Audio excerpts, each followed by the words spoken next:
कराची में पुलिस का मुबैना तशद्दुद नौजवान की जान ले ली। अहले खाना ने लाश सड़क पर रख कर एहतजाज किया। कराची इलेक्ट्रॉनिक्स मोबाइल मार्केट के ताजिरों ने भी एहतजाजी मुजाहिरा किया। वज़ीर दाखिला सिंध ज़ियाउल हसन लंजार ने वाक़े का नोटिस ले लिया। कराची पुलिस चीफ जावेद आलम ओडो ने इंक्वायरी की हिदायत कर दी है।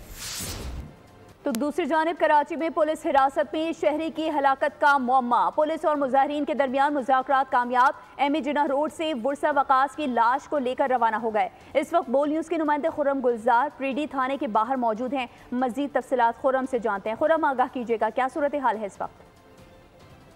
मैं इस वक्त मौजूद हूँ प्रेडी थाने के बाहर और आप देख सकते हैं कि मुजाहिरीन इस वक्त मुंतशिर होना शुरू हो गए हैं। लाश का जो रख के धरना दिया जा रहा था एम.ए. रोड पे, वो भी हटा लिया गया और एम.ए. रोड के साथ प्रेडी स्ट्रीट को भी ट्रैफिक के लिए खोल दिया गया है। मुजाहिरीन की जानिब से, पुलिस और मुजाहिरीन की जानिब से जो मुज़ाकरात थे वो कामयाब हो चुके हैं और इस वक्त वुरसा जो मुजाहिरीन थे वुरसा थे वो मुंतशिर हो गए हैं। पुलिस हुक्काम का ये बताना है कि एडिशनल आई.जी. कराची की जानिब से कमेटी तश्कील दे दी गई है जो अपनी इंक्वायरी रिपोर्ट मुकम्मल होने के बाद जो एडिशनल आई.जी. को पेश करेगी, जिसके बाद ही इंक्वायरी को मज़ीद आगे बढ़ा जाएगा और इस वाक़े में जो भी मुलविस अहलकार हैं उनके खिलाफ महकमा जाती कार्रवाई भी अमल में लाई जाएगी।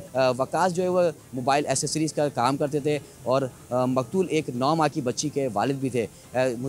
मकतूल की हलाकत की इत्तला मिलते ही जो दुकानदार हैं उनकी बड़ी तादाद ने जहाँ पर धरना दिया, एम.ए. रोड पर निकल आए, लाश रख के धरना दिया। उसके बाद प्रेडी थाने पहुँच गए। तमाम एस.एस.पी. के इन्वॉल्व होने के बाद सारे मुज़ाकरात मुकम्मल कर लिए गए, बातचीत हो गई है और मुजाहिरीन भी मुंतशिर हो गए। उनका कहना है कि इंक्वायरी मुकम्मल होने के बाद बाकायदा तौर पर उन एहलकारों के खिलाफ मुकदमा भी दर्ज किया जाएगा। जबकि एडिशनल आई.जी. कराची की तरफ से हमें अपडेट कर रहे थे, आपका बहुत शुक्रिया।